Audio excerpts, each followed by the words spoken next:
AKCU สวัสดีครับน้องเราติดฝนพายุเข่าพี่น้องนะครับเมื่อกี้โอ้ฟ้าร้องฟ้าแลบดังปึ้งเลยพี่น้องนะครับนี่ครับบรรยากาศสดๆนะครับฝนตกบ้านเราพี่น้องนะครับพายุเข่านะครับทำให้เราก็นะครับทำงานยังไม่ได้น้องพี่น้องเนาะนะเราก็ขับโน่นนะครับโน่น FC งัวควายก็วิ่งมาน้องพี่น้องเนาะเอางัวควายเอามาเอาเล่นหนีฝนมาพี่น้องเอาโอ้เจ้าของก็ไล่มาเอาโอ้สุดยอดไล่งัวไล่ควายเข้าบ้านพี่น้องฝนนะครับโอ้บรรยากาศตอนนี้ก็FCเอ้ยนะครับพายุมาแบบนะครับกระทันหันเลยพี่น้องนะครับนะ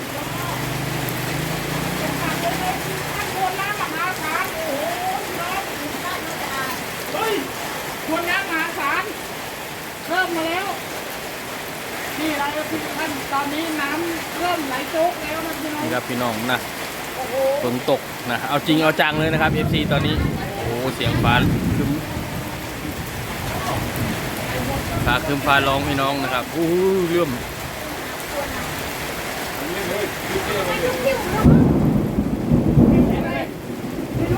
เห็นอะไรเห็นเป็นไรอะไรอุ้ยสงสัยฝาลงแถวนี้นี่เห็นคิ้วอุ้ยย้ายดีกว่าย้ายก่อนดีกว่า FC ตรงนี้เหมือนมีเหม็นคิ้วเหมือนตอนฟ้าลงตะกี้นะครับ FC ทุกท่านนะครับนะต้มเลยตรงนี้เมื่อกี้พี่น้องอูน่าจะมันเหมือนไหมอะไรอ่ะอย่าไปจับโดนเหล็กนะอย่าไปโดนเหล็กนะอย่าไปโดนน้ำนะมันเป็นอุ้ยนะ FC เหมือนมีอะไรได้เลยโอ้ยพี่น้องโดยความที่กลัวครับขออนุญาต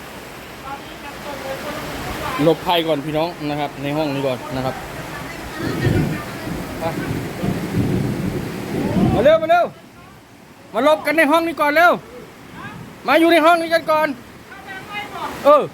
มา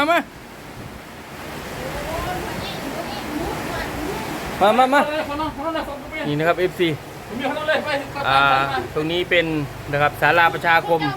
เก่านะเอาหลบภัยตัวเนาะหลบภัยตัวเนาะข้างนอกทั้งฝ่าทั้งฝน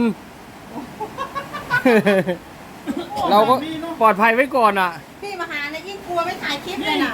ผมคิดอย่างนี้ทุกคนอันแม่เลี้ยงเดี่ยว น้ำมันจะไม่เข้าบ้านเขาแบบเพราะว่าข้างบนไม่ได้มีอะไรกั้นนะมันบอกว่าเข้าทุกปีเขาต้องเข้าเลยแล้วเขาทำไงเราก็เปียกแล้วมั้ง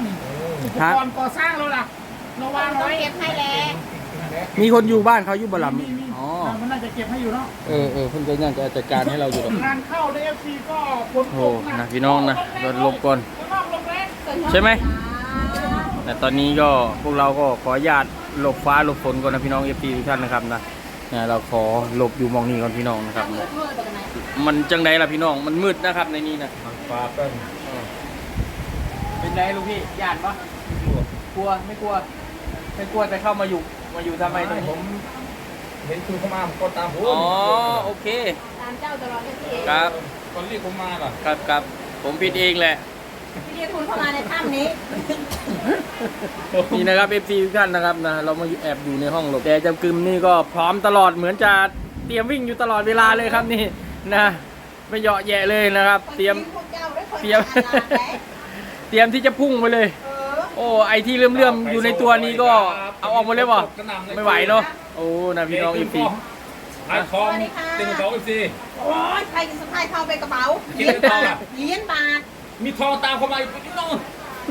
ที่ไหนทองไม่ทองไปทองไม่รู้โอ้ทำไมฟ้าร้องทองลุกอลามไล่แดดจะกึมไปทำไมก็มีทองไงมันเกี่ยวกันด้วยเหรอคุณนำไฟฟ้าเหรอโอ้ยคุณนำไฟฟ้านะเขาไม่เห็นแล้วตัวนำไฟฟ้าอะไรล่ะก็มีเลยใส่กระเป๋าไว้แล้วเนาะปลอดภัยแล้วให้ฝากเขาไว้แผนการไงน่ะปลอดภัยก่อนไรแค่ไหนเจ้าคิดเอาพี่เอกพี่เขาอาจจะเป็นห่วงก็ได้นะจะคิดอย่างนั้นคิดในผมว่าผมเป็นห่วงเดี๋ยวจริงฝากไว้กับพี่ดีกว่าพี่มาหานะไม่ธรรมดาเด้อปลอดภัยจากอุบัติเหตุอย่างอื่นแต่ว่าจะไม่ปลอดภัยจากการหาย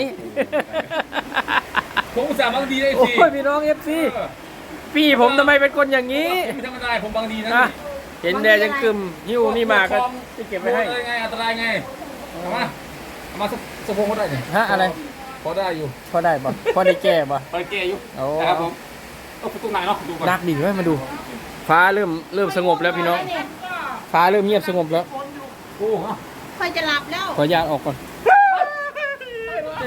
ฟ้าเริ่มเงียบสงบแล้วเนาะ เริ่มแล้ว เต็มกระหึ่ม ท่าน พำ ประธานบ่นี่ ฮะ มีรองประธานมีท่านประธาน ใช่เขาเป็นในนี่ไง อันนี้มีรอง นะต่อไปนี้เราจะมีพวกอาหารป่าเยอะนะอาหารป่า ของป่าของป่า เดี๋ยวให้ ไป พี่เป่า คิ้วรถได้ไหนเนี่ย เหม็นคิ้วเนาะ เน้นคิวนะ เหม็น เหมือนมีอะไรไหมเนาะ ใช่ หรือว่าไวไฟที่เราหายนี่หรือเปล่า ไวไฟเราไหมเหรอ ไม่แน่ใจ